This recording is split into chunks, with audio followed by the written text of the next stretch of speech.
Hey, what are you doing with my goldfish? This is my fish. And I was just going to change his water and clean his bowl. Can't it wait? I was using him. Using him?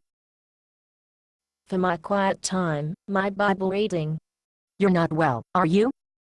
I was doing my quiet time, and I was trying to imagine what human beings must look like from God's point of view.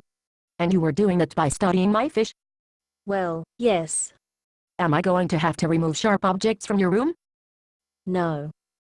Imagine that your God and the fish bowl is the world and the fish is mankind. Have you been under a lot of stress lately? No, be serious for a minute. Try to imagine thousands of years ago, right after God made the fish bowl. Then he created the first fish. I'm with you so far.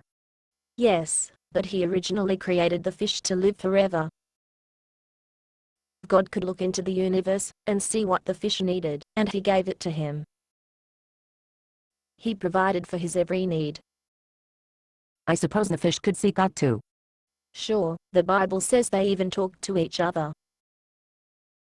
But the fish had no idea of all the details that God attended to. He had no idea that God had intricately designed a furnace with a thermostat to keep the air and water at the precise temperature. And God designed a lamp that would give the fish light every day without fail. Oh, I see where you're going with this. Let's see, God skimmed off the junk that was floating on the top of the water. He changed the water when it got all that yucky stuff floating in it. He dropped some fish food on top of the water every day, but not too much to make the water all milky and stuff. But then the fish, being completely unaware of how much intelligence and hard work it took to be God, decided that he would be God and make his own decisions. This is really getting good. What happens next? Well, pretend you're God.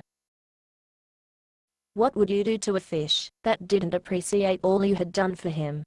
I'd put him in a dark room and turn off the heat.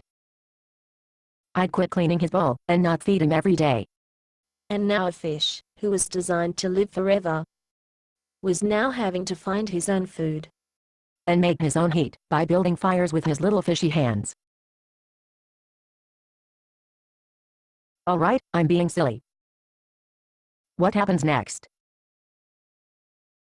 Because he's in the dark, our little friend there, He wouldn't even be able to see all the yucky stuff floating in the water. Yuck. would he live forever? No. He would die from choking on his own gut. But, you are a loving God. You'd become a fish, and give light to your little friend. Oh, yeah, that way he'd see all the junk floating in the water. And that would make him want to clean up his act. But he'd see that there is no way a fish can clean up his own bowl. It was never meant to be cleaned by a fish alone. Oh, yeah. And the fish looks at this strange new fish that was now swimming with him, and gets a glimpse of God is like. I like this.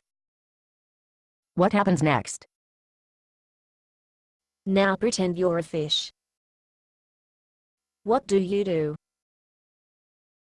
I tell God that trying to be my own God is not as easy as I thought. I'd tell him that I want to go back to the way it was at the beginning. I'll just be a fish and you be my God. Okay, now pretend you're God again. Once the fish sees the error of his ways, I change the water in his bowl so he can see me, God, more clearly. exactly. Which is what I was going to do before I was so rudely interrupted. So, how do you like the gospel according to the goldfish? Good. I've decided not to have you committed to a mental institution after all.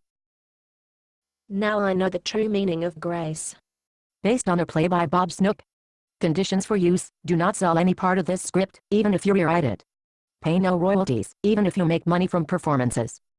You may reproduce and distribute this script freely, but all copies must contain this copyright statement.